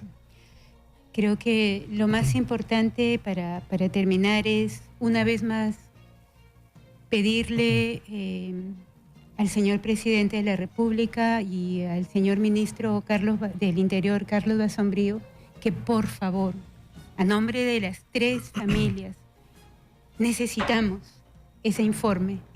Realmente lo necesitamos. Y si ese documento demuestra que hubieron negligencias, pues simple y sencillamente que las personas que estuvieron a cargo ese día asuman las cosas simple y sencillamente en el hecho de que no se vuelva a repetir. Exacto. Que no causen dolor en 3 familias de 3 personas que no merecieron morir, y mucho menos de esa manera. Es verdad, y si se trató de negligencia, hay que poner el tema sobre el tapete, no para buscar que fusilen a alguien, así es, sino para buscar que algo así no pueda ocurrir otra vez.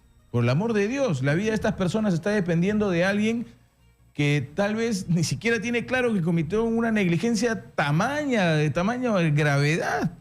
Entonces hay que investigar y hay que sacar las cosas a la luz con claridad. Tengan compasión de los familiares que están... Pero ¿cómo ellos, familiares de 3 héroes, van a tener que estar correteando de esta manera para que se les rinda alguna explicación? Señora Cielo, muchas gracias también a usted por estar con nosotros. Señora, también muy amable. Gracias por estar con nosotros y para servirlos, de verdad, para servirlos. Gracias. 1:29 p.m. Me voy al corte rapidito, señores. Al regresar estamos con el gobernador regional de Lima, el arquitecto Nelson Chuy, que nos va a contar sobre cómo va la reconstrucción en Lima, cómo va el tema de la reconstrucción en los diferentes sectores. Hay algunos lugares donde han decidido marchar, han venido hasta Lima para decir, señores, no se nos están atendiendo. Nosotros también fuimos víctimas, nuestras casas terminaron con lodo, fueron destruidas, no hubo más, estamos destrozados, nadie nos atiende.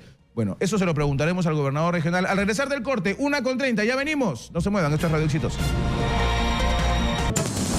Continuamos con Exitosa Noticias.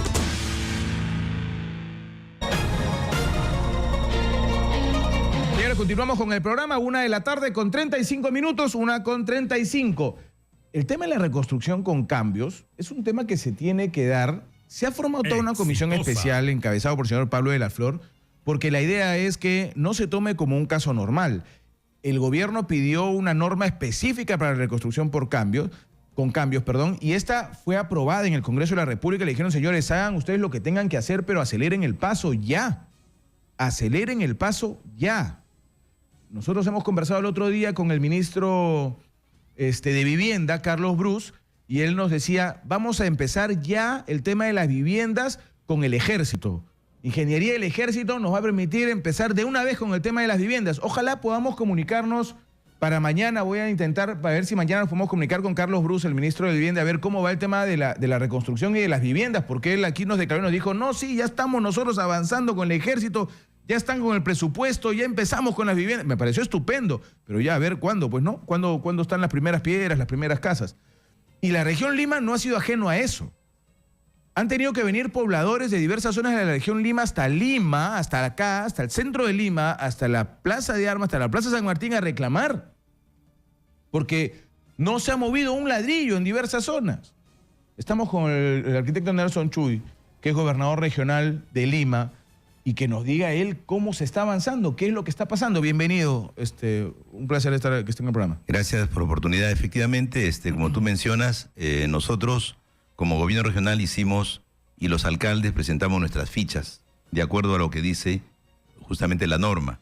Presentar las fichas, EDAN, para ver la evaluación de daños, y en base a eso darnos recursos. Pero lamentablemente nos hemos encontrado con la realidad de que primero, la primera etapa solamente va a ser todo lo que es descolmataje. Bueno, nos parece interesante e importante que el descolmataje sea antes de diciembre para que se haga antes de las lluvias. Sí, claro. Entonces, ya se vienen las lluvias. Exacto. Ya vienen las lluvias en diciembre. Nosotros hablamos con el Comité de la Reconstrucción, le dijimos, tiene que ser antes de las lluvias. Pero para ser antes de las lluvias tenía que ser pues agosto, septiembre, para tener 2 o 3 meses para poder hacer todo el trámite, porque el trámite no ha variado mucho. Hay que licitar las máquinas. Y ahora cada día hay más escasez de máquinas. Y a veces... Claro, como todos necesitan máquinas, exacto. Como hay un montón de gobiernos regionales que necesitan máquinas, ahora todas están ocupadas. Están ocupadas y algunos quedan desiertos. Tú licitas y queda desierto. Tienes que volver a licitar y eso te demora más. Entonces, definitivamente hay un proceso que debería ver la forma de cómo hacer para agilizar. Pero se supone que hay una norma para poder agilizar que fue aprobada por el Congreso. Claro, lo que pasa es que como también la Contraloría y la OCE y todos, también hay normas específicas. Yo creo que deberíamos reunirnos todos nosotros, los gobernadores, con el Contralor, la OCE y Pablo y todo su equipo, para ver cómo hacer para agilizar, que nos pongan topes, no digan ya un de 8 máximo, ya, 400 soles, ya no más. Entonces ya por lo menos uno sabe y puede alquilar a esos precios con rapidez. Porque antes, cuando había emergencias, te permitían, digamos, adquirir o alquilar con rapidez sin necesidad de pasar todo el proceso. Esa es la idea, porque, a ver, si no se hace algo de eso, encima de haber sufrido lo del niño costero, vienen las lluvias, los ríos no están descolmatados, se viene otra desgracia. Exacto. Entonces, esto tenemos que hacerlo ya, rápido, porque de lo contrario, corremos el riesgo. Si vamos a desconfiar de todo el mundo, la situación va a estar bien complicada. Ya tenemos que actuar porque las lluvias se vienen normalmente en diciembre. Ya estamos a 2 meses. Entonces, mientras nos transfieren los recursos, mientras se licita, si sale de cierre hay que volver a licitar. Estamos llegando a noviembre, ya prácticamente... ¿Se ha avanzado? ¿Algo se ha avanzado? A ver, ¿no? Nosotros hemos recibido recursos para la descolmatación de 2 ríos, hasta ahora, solamente de Huaura y de Cañete. Estamos trabajando en los 2 frentes. Entonces ya ayer hemos estado con el ministro de Agricultura, hemos recorrido Huaura porque él fue para esa zona, ha recorrido todo el valle, ha visto los trabajos que estamos haciendo y realmente hay varias obras y había máquinas trabajando, porque tenemos que trabajar sábado y domingo. No queda otra, es la única forma de poder avanzar. Entonces, yo creo que ha quedado gratamente impresionado del trabajo que venimos haciendo, pero le dije ya, nosotros nos falta todavía los ríos de Barranca, los 3 ríos de Barranca, las 3 cuencas, ¿no? En Barranca hay 3 cuencas, las 3 todavía no están dentro del presupuesto que nosotros hemos presentado, dentro de los proyectos. La de Chancay Guaral todavía tampoco está aprobado. La de Mala, tengo entendido que la han aprobado, pero todavía no transfieren, ¿no? Y los 3 ríos de Lima, que compartimos con Lima Metropolitana, que es Rímac, Chillón y Lurín, que hay una parte que es Lima Metropolitana y otra parte que de la zona andina, que es nuestra. Al comienzo el ministerio o la ANA y todo dijeron que ellos iban a encargarse. Pero ahora ya no han dicho que ellos van a hacer más que la parte de Lima Metropolitana. Entonces hemos tenido nosotros que presentar, ya las fichas estaban presentadas, los estudios, porque aparte se ha hecho estudio de suelo y estudio topográfico, como un adicional, pero ya con eso se ha complementado. Lo que esperamos ahora es que nos transfieran a la brevedad y que, como te digo, también hay alguna forma, si quieren, se alquila en conjunto, hacemos un comité con la Contraloría, de tal manera de que se ponga precios aproximados y se alquile. La cosa es que tenemos que correr, porque de lo contrario, si hacemos todo por conducto regular, vamos a tener problemas. Diciembre y no se va a haber descolmatado más que Entonces, la cuarta parte. Yo creo que hay la urgencia de tomar decisiones, y decisiones rápidas. En otras emergencias te permiten contratar sin necesidad de licitación. Yo no digo que a lo mejor se pueda pensar que hay algún tipo de digamos, de observaciones, porque puede haber algo de corrupción, y ahora como está de moda eso, definitivamente todo el mundo se tira para atrás. Pero hagamos una cosa en conjunto, pues veamos precios razonables. Ya, licitamos un precio. Que lo liciten cualquiera, porque se licita un precio. Si no, se aumenta, si no, hasta que coticen. Y de esa manera nosotros lograremos el objetivo de tener máquinas. Nosotros afortunadamente tenemos algo de máquinas y estamos trabajando con las nuestras, pero también tenemos varios proyectos adicionales que afortunadamente lo presentamos ya el año anterior, varios proyectos de defensa ribereña que estamos trabajando en ese momento, que fueron presentados el año pasado, previniendo lo que pueda suceder. Y aparte estamos adquiriendo 20 máquinas más, de tal manera de que eso debe llegar a mediados de noviembre o fines de noviembre, de tal manera que tengamos también máquinas para la emergencia. Nosotros el año pasado hicimos eso y este año vamos a repetir. Vamos a tener un pool de maquinaria en cada provincia en diciembre. Cuando vengan las lluvias, esté el pool ahí con combustible en un grifo cercano, de tal manera de que pueda actuar rápidamente y no esperar que venga la máquina y a veces el camino está cortado y no puede entrar. Sí. Entonces, eso hicimos el año pasado y nos dio buen resultado.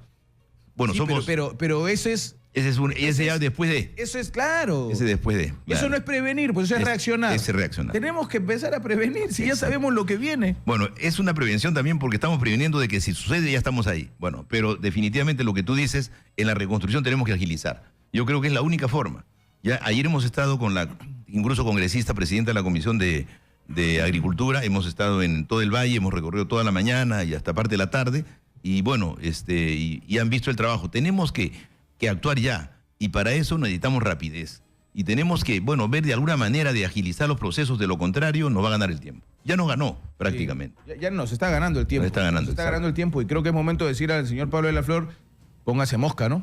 Bueno, yo creo que aquí debemos reunirnos todos para en conjunto tomar una decisión. Sí, se supone que hay una cabeza. Es que el problema en nuestro país, mi estimado gobernador, es que cuando no hay una cabeza, cuando hay un montón de cabezas, nadie es responsable, ¿no es cierto? Entonces, si se nombra a alguien responsable del tema, es el organizador, pues. Es el que tiene que llevar la batuta, tiene que decir, oigan, vengámonos, reunámonos, hoy día estamos aquí, nos reunimos con tal gobernador, mañana con tal, estos son los alcaldes, y tener que mover las piezas, porque cuando hay un montón, al final nadie termina siendo responsable y las cosas no se hacen. Bueno, ojalá que seguramente nos esté escuchando, Pablo seguramente va a convocarnos, y yo también hablé con la congresista, le dije que hay que reunirnos lo más pronto posible para tomar decisiones y ver cómo actuar. Sí, actuar en conjunto, porque de lo contrario ya las lluvias se vienen y nos llaman los alcaldes cada rato y a veces nos echan la culpa a nosotros. Yo le digo, señores, nosotros no tenemos recursos para todo lo que es los ríos, no tenemos presupuesto para eso. Ya el comité se ha formado para eso. El problema está en que hay proyectos que no han sido considerados. Entonces, ese es otro tema también. Algunos dicen, pero no me han considerado mi proyecto. Bueno, no se ha considerado el 100%. Pero por lo menos hay una cantidad importante y ojalá que en los próximos días nos esté transfiriendo. Muy bien, gobernador, estaremos al tanto. Muchísimas gracias. Gracias también. Gracias por estar con nosotros. El gobernador regional de Lima, Nelson Chuy, nos ha acompañado hablando un poco de este tema de la reconstrucción. Y vamos a conversar ahora, tenemos dos invitadas. Recuerdan ustedes lo que ha pasado en San Borja, ¿no es cierto? Este joven, 35 años de edad, supuestamente armó algún tipo de escándalo, fue detenido, llegaron los miembros del Serenazgo de San Borja, la policía, lo han golpeado al parecer, el joven ha terminado perdiendo la vida, ha muerto, y las investigaciones tienen que empezar, yo creo que tienen que empezar a profundidad y con total seriedad. Yo he tratado de averiguar por mi parte qué ha pasado también, qué ha sucedido, por qué las reacciones, si en realidad lo han golpeado tan fuerte, por qué se ha lastimado así a alguien a tal extremo de causarle la muerte. Entonces, yo creo que como me comprometí el día viernes, están hoy con nosotros la señora Melissa Mantilla, viuda de Ivo Ivanovich, y Maya Ivanovich, que es hermana también de este joven, 35 años, que ha perdido la vida. ¿Cómo está? Bienvenida. Gracias por estar con nosotros. Gracias, señor Rocha. ¿Qué se ha podido avanzar? ¿Qué es lo que se sabe? ¿Qué se ha podido determinar? ¿Hay algún dato o información nueva que debamos compartir? Primero quiero agradecerle la oportunidad de darnos esta tribuna para informar al Perú, ¿no? Lo que se ha cometido con mi hermano. Nosotros confiamos que las autoridades sigan el debido proceso. Confiamos en que las autoridades tipifiquen este delito como debe ser, no como un acto de abuso de autoridad como pretenden hacerlo, sino como una tortura y una muerte a causa de esta tortura, porque mi hermano fue torturado.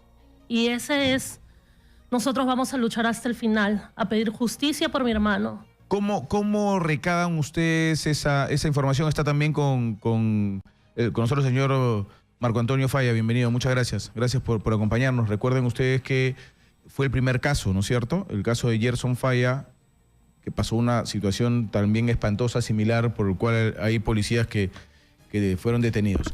Permítanme terminar primero con este tema de Ivo, para luego ir con el señor Falla. Esta información, ustedes han seguido indagando, han seguido buscando información sobre lo que pasó aquel día. Yo he tratado de averiguar, he tratado de investigar el fin de semana, he llamado a algunas personas cercanas, algunos me dicen que llegó a la comisaría, que es algo que hay que investigar a profundidad, por favor. Hay quienes dicen, no, sí llegó a la comisaría caminando y cuando se estaba haciendo el parte es que él se desvanece, pero hay otras versiones que dicen que eso no es cierto, que él no llega caminando a la comisaría, que yo no entiendo por qué, si esto es verdad, lo recibieron a él inconsciente en una comisaría. Eso no puede ser posible, eso es increíble que algo así haya podido ocurrir. ¿Qué han podido averiguar ustedes? Nosotros lo que sabemos es que mi hermano, como lo dije, fue torturado. A mi hermano estaba vivo, mi hermano estaba caminando, estaba saltando, posiblemente estaba en estado de ebriedad, pero eso no justifica de que de una manera aventajada 7 personas lo asesinan de esta forma, ¿me entiende? Él estaba inconsciente, él no era responsable de sus actos. Si estaba ebrio, peor aún. Eso es un agravante. Si tenía algún tipo de sustancia, estaba ebrio, lo que sea, es todavía peor, porque es un agravante el hecho de que esta gente tome ventaja.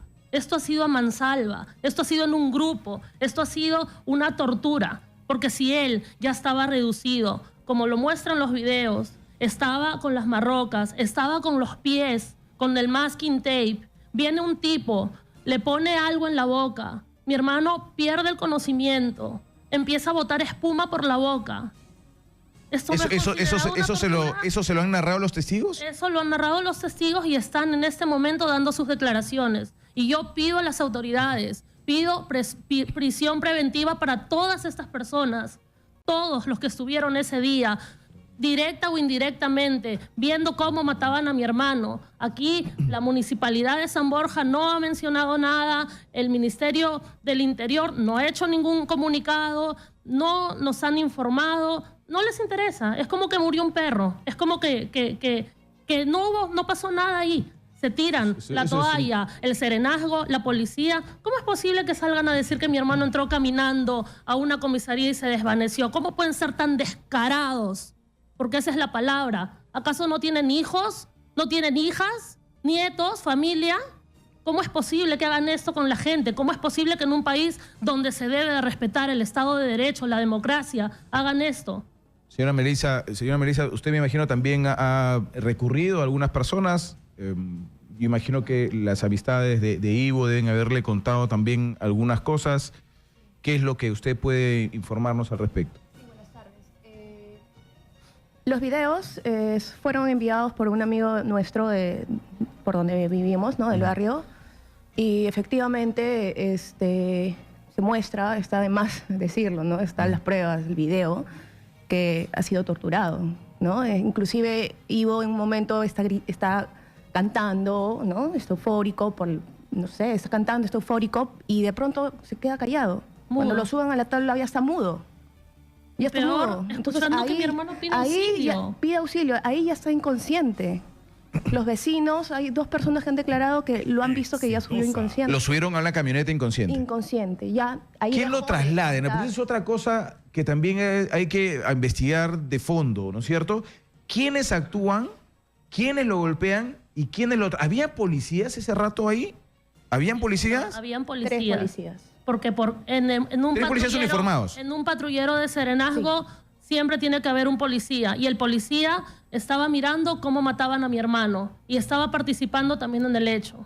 Porque en algún momento se dijo, lo que pasa es que no saben cómo actuar porque no había policías. No, sí había policías. Por supuesto. Y quienes tuvieron que enmarrocar y detener, tuvieron que ser estos policías. Señor, porque el serenazgo no tiene autoridad, no tiene la autoridad de detener a un individuo. La única persona, la única entidad que puede detener es la policía. El único que puede intervenir un ciudadano es la policía. Cuando comete un delito flagrante, ahí no había ningún delito. Mi hermano no estaba haciéndole daño a nadie. Mi hermano estaba saltando, brincando, cantando. Si estaba borracho no es el punto. Eso no interesa. No, y no es una razón para golpear de esa manera a nadie, por supuesto. Para destrozarle la vida a una familia, a una niña. No hay razón, no hay motivo, no hay justificación alguna. Digan lo que digan. Si quieren venir aquí a dejar mal a mi hermano, a pretender que fue esto, no nos interesa. Porque el punto aquí es que hubo un muerto y fue por una tortura. Ese es el punto. Sí, yo me imagino que la pequeña debe pedir alguna explicación, señora. No, mi sobrina. Pero por supuesto. ¿Qué edad tiene? El otro mes cumple 14. 14 años, o sea, es totalmente consciente de lo que ha pasado con su papá. Por supuesto, señor. ¿Cómo se va a sentir mi sobrina? ¿Usted sabe cómo ha quedado psicológicamente? Los videos, cómo torturan a su padre. Es una tortura en vivo. Todo el Perú tiene que saber que nuestra policía, nuestros serenazgos son criminales. No se puede generalizar, es verdad. Pero ¿sabe qué? Que muestre la municipalidad los antecedentes policiales de las personas que son serenazgos. Que muestren la capacidad, el entrenamiento, que muestren los certificados que estas personas son capaces para poder actuar cuando se presentan situaciones así. No lo hay. Y ahora me sorprende más el tema sabiendo que han habido 3 policías en el lugar. Por supuesto. Porque ahí los policías deberían haber actuado y tendrían que haber dicho a los serenos, un ratito, los que tenemos aquí somos nosotros, ¿no es cierto? Y tendrían que haber actuado y si ameritaba una detención, haberlo detenido y llevarlo bien a la comisaría. O sea, esta de verdad que se desfigura totalmente. Mi hermano hubiera sido intervenido de la manera correcta, si hubiera sido detenido de la manera correcta, llevando los procedimientos, el protocolo y las formas que se deben seguir, mi hermano no estaría muerto. A él lo golpearon, él murió y que quede esto en claro. Él murió porque lo torturaron. No, mi hermano no estaba enfermo, mi hermano estaba sano, era un chico que levantaba pesas, que iba al gimnasio todos los días. Su vida aparte a mí no me interesa. No me importa lo que hacía o dejaba de hacer porque ese no es el punto aquí. Ese es perdóneme, ese es un buen tema. Luego voy a preguntarle al señor Falla cómo está el caso de Gerson, pero ese es un buen tema. Ustedes tienen claro, yo me imagino usted como esposa, usted como hermana, la salud de él, o sea, él estaba bien porque yo no sé si ya ustedes tuvieron detalles de qué ocasionó los edemas o qué ocasionó el problema que acaba con la muerte. Se los pregunto con total transparencia y claridad. ¿Puede haber estado él enfermo y esto haber sido una causa de los edemas que terminaron con su muerte? ¿Saben ustedes eso a ciencia cierta? Mi hermano estaba completamente sano.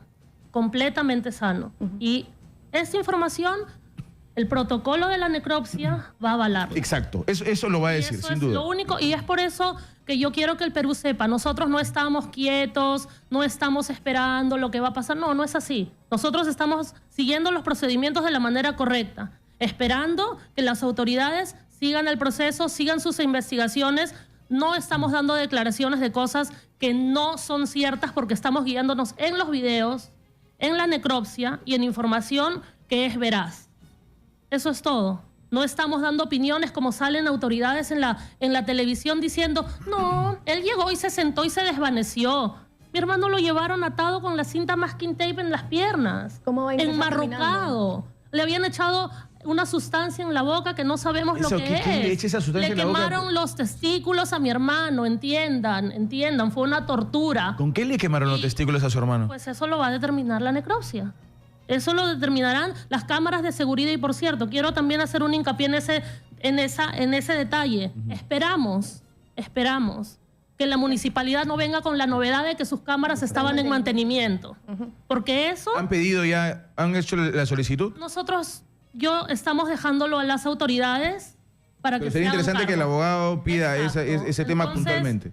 Esperemos que no entorpezcan las investigaciones diciendo que las cámaras estaban yo les doy un detalle a averiguar.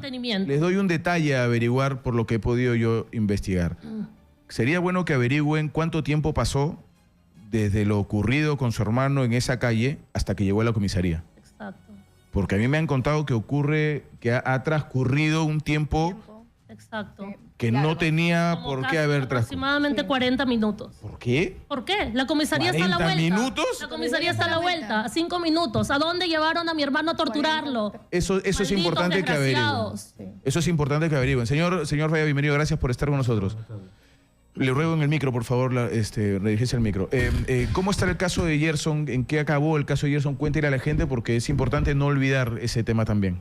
No, el juicio continúa. Exitosa. Estamos en un tercer juicio. En el segundo juicio ya fue condenado el policía Alfredo Guamán Álvarez, que fue prófugo de la justicia. Sí, claro. Y quería agregar a las palabras de la señora, mi hijo también fue torturado de la manera algo semejante a él. Mi hijo fue arrastrado, fue golpeado por muchos policías y dentro de la comisaría hay algo muy interesante que para la familia, que la policía no lo dice. Mi hijo fue amenazado con violarlo. Es ahí, y los videos están ahí a la vista, donde mi hijo dice al segundo piso no, al segundo no, porque lo amenazaron con violarlo. Es ahí donde mi hijo reacciona y los policías, después de eso, lo siguen golpeando. Por eso es la reacción desesperada de Gerson de querer salir y moverse y no aceptar la detención. Claro, a mí nunca me avisaron que mi hijo estaba detenido. Mi hijo dio el teléfono para llamarme, pero ahora, según las versiones de los policías, a la señora les estoy contando, que tengan correa ancha porque van a hablar de su familia, de Ivo. Van a hablar tanto semejante a lo que hablaron de Gerson. Sí, claro, yo me acuerdo que salieron en una conferencia a decir que estaba completamente drogado. Pero los exámenes del Ministerio Público determinaron que no, mi hijo no había consumido droga. Pero mi hijo terminó como traficante y por muchas cosas más, por no mencionarlo. Todo un chico malo al 100% era mi hijo. Gracias a Dios, mientras más mentiras digan, me ha convenido por parte. Y eso no justifica. Porque las mentiras tienen patas cortas. Siempre se sabe, la verdad. Lo último que han dicho que mi hijo era campeón de artes marciales. Pero no enseñan ningún video con quién peleó, ni una medalla, ni dónde estudió, ni nada. ¿Y su hijo sabía artes marciales? No, nada. Si hubiese sabido artes marciales no le hubiese sucedido lo que le pasó, ¿no? Entonces, hablan por hablar. Y sobre los que cambiaron el parte policial, mi hijo termina como traficante de droga, tráfico ilícito de drogas. Y eso es muy indignante para la familia, que hablen de un muchacho tranquilo, denigrar su imagen, ¿no? Solo hay una persona detenida en el caso de Gerson. Condenada. Purgando condena y ahorita se está llevando el juicio para 5 policías más que fueron los que golpearon y dentro de la comisaría, ¿no? Mi hijo fue cogoteado, así, tipo ratero común, cogoteado. Lo tiraron al piso, lo patearon, lo tiraron al piso, lo golpearon y mi hijo pedía ayuda. Y eso lo menciona. Además que acá hay algo que tenemos que tomar en cuenta y creo que es algo común en ambos casos. Los golpean cuando ya está reducido. Exacto. Porque en los videos de Gerson también ya estaba reducido Gerson cuando lo golpean y le dejan las marcas. Mi hijo esposado, boca abajo, y Leopoldo Aguilar Camacho le da 4 varazos, según lo que se ve en el video. ¿Cuántos golpes le habrá metido que no se ven en las imágenes? Y en el caso de Ivo también. O sea, se ve que Ivo ya está reducido, pero igual lo golpean ya reducido. Ivo estaba ya inconsciente. Se paran en la cabeza de mi hermano, se paran en su pecho. Las vecinas gritan, déjenlo, déjenlo. Ya estaba reducido, no había necesidad. Eso es increíble.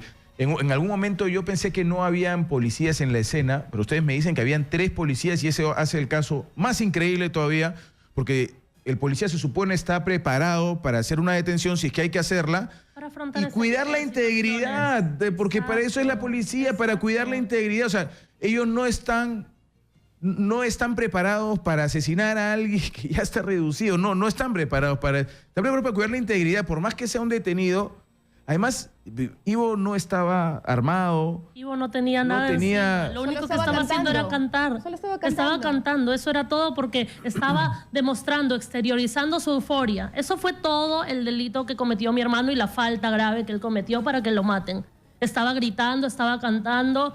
¿Qué les costaba simplemente reducirlo y llevarlo preso? Ahora, 3 personas, 3 policías no podían reducir y esposar a un joven que estaba en estado de ebriedad. Exacto. Ellos ya que había sido Superman. Ellos tenían el mando y comando en esa acción. Exacto. Ellos ya pero por supuesto, a eso me refiero, claro. La hazaña con que le dan a mi hermano, la mansalva en grupo, toda esa gente atacando a mi hermano, sin ni siquiera a ventaja, porque él estaba en estado de ebriedad. No estaba ni siquiera consciente de lo que estaba haciendo. Eso es un agravante. Eso es un agravante. No es posible. Yo luego, José, quería agregarte que no son casos aislados. En el Perú, no solamente en Lima, en provincia, en el caso Tumbes, el padre de familia que lo metieron a una comisaría de Tumbes, el caso de Tarapoto, el tal Conan, que hace 2 semanas lo han matado igual que a Ivo, Wilgen Calero, Andrés López, lo torturaron en Barranco y su cadáver lo tiraron al mar. En la playa, sí. ¿En qué país vivimos? La muerte de Bruno Che. Porque a mí nadie, en la familia nadie, por parte de la policía nos comunicaron que él estaba detenido o que lo habían dejado en nadie. Nosotros ahora, averiguamos por nuestro lado. Antes de irnos, porque ya nos ha ganado el tiempo lamentablemente, pero hay algo que también tiene que investigarse a profundidad. Yo creo que acá hay cosas claves, ¿no es cierto? Los videos, lo que ocurrió en los videos. Segundo, el lapso de tiempo de llegar de la escena a la comisaría, porque me parece eso muy, muy importante investigarlo. Y en segundo lugar, ¿por qué dijeron en las clínicas que se trataba de un accidente de tránsito? ¿Por qué trataron de ocultar los hechos de esa manera? Que trataron de simplemente no tener responsabilidad en lo que habían hecho. Sabían que lo mataron. Están tapando su y estaban, por muy supuesto, importante. Ya estaba muerto. Cuando yo quería poner la denuncia y saber quiénes fueron los que participaron en dicha tortura, se negaron a darme información. Y lo mismo ocurrió con ustedes. Lo mismo ocurrió con nosotros. Lo mismo ocurrió con ustedes. Trataron de buscar información. ¿Y qué le dijeron, señora Melissa? Que no me van a dar información solamente, no me dan nada. Nadie le quería dar información al respecto. Inclusive ahora en la mañana mi suegro ha ido a pedir sus documentos, la moto, la comisaría. No se lo quisieron entregar. Dijeron que la moto le enviaron a otra unidad de la policía y que haga por favor un escrito para poder solicitar la información que está requiriendo. Es impresionante, de verdad que esto no puede quedarse así. Nosotros vamos a seguir con el caso, no vamos a parar con este tema. Yo me he comprometido con los familiares de Ivo a escucharlos cada vez que consideren necesario, porque esto no puede ser. Miren lo que pasó con Gerson, o sea, ¿cuánto tiempo ha pasado ya? 6 años y medio. 6 años y medio. Litigando. Y todavía el señor sigue litigando, no encuentra justicia frente al crimen que pasó con Gerson, pese a que ya se demostró cuál fue la situación y cómo lo golpearon. Lo mismo va a pasar con Ivo. De acá a 6 años y medio vamos a tener que entrevistar de nuevo a la señora Melissa, a la hermana de Ivo, para ver que no se terminó de encontrar justicia. Esperemos que esto no sea así y nosotros no nos desprendemos del caso. Cuando ellas lo crean necesario, estaremos aquí para escucharlas y para ver con pruebas en mano qué sucedió aquella noche.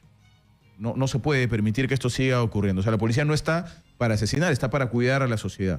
¿No es cierto? Esto no puede ocurrir. Gracias por estar aquí con nosotros, a los tres. Gracias. Muy amables. 2 de la tarde con 4 minutos. Le robé unos minutitos a Deportes. 1000 disculpas. Me voy, señores. Gracias por estar con nosotros. Si Dios quiere, mañana otra vez, a partir de las 12 del mediodía, estoy con ustedes para seguir analizando lo que pasa en nuestro querido Perú. Chau, los dejo con Exitosa Deportes.